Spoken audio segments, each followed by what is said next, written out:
Does that make you question whether Newton's future in Carolina or in the league is in doubt?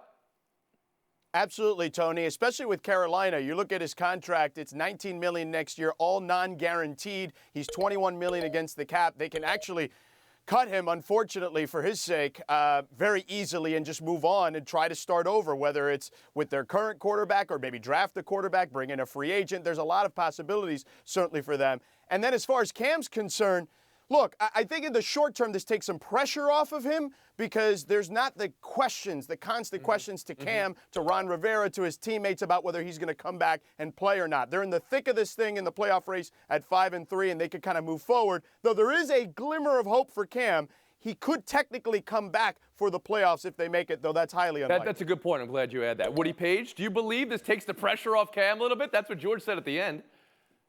No. Here's a guy that wants to come back. He lost 8 consecutive games, and you can base it on the injury last year and carrying over. But Liz Frank is not career-threatening. I think he doesn't want his career to end like this. I think he'd like to continue in Carolina. But I think that because of George pointing out that with the cap hit next year, they're going to move on from him. I'm just guaranteeing myself of that. And I think there are a lot. Wait, okay. So this is a Woody Paige guarantee for Woody Paige. Of guaranteed that money. The guaranteed money makes it suggest that Cam Newton's done in Carolina. That's what you're saying.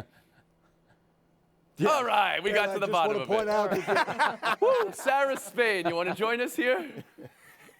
I don't disagree with the vibe we all have surrounding Cam and this team right now, but I think we might be being prisoners of the moment. We're not that far off from a guy being an MVP, from a Super Bowl appearance, even from last season at the beginning when we were all raving about the partnership with Norv Turner and how great they looked together. He was putting up MVP season type numbers before the injury. And of course, that's the thing that matters most is, was last year a fluke? Will he be back healthy again? Between the shoulder and the Lis Frank and what ails him now, it's just a question of whether they want to invest in him going forward. I don't know that Kyle Allen's the answer or drafting or whatever, but it's hard to imagine this Panthers team without Cam. I don't think it's that simple. Frank Isola, where are you in this?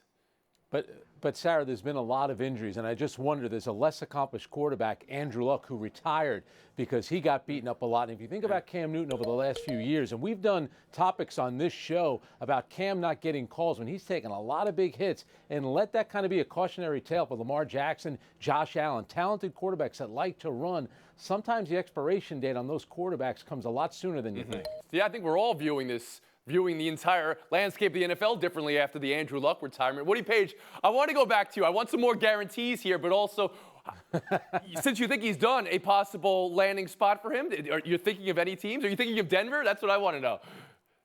No, I'm thinking of Chicago. Obviously, the Bears need a quarterback, but I believe the situation there is going to be based on what Allen does the rest of the year. I think that's pretty obvious that if he continues as 6-1 as a starter last year and this, that if he does get them into the playoffs as a wild card and they at least look good in their first playoff game, they're going to go with him in the future and they could draft another young player. I thought your guarantee was based on something you were hearing in Denver. There we go.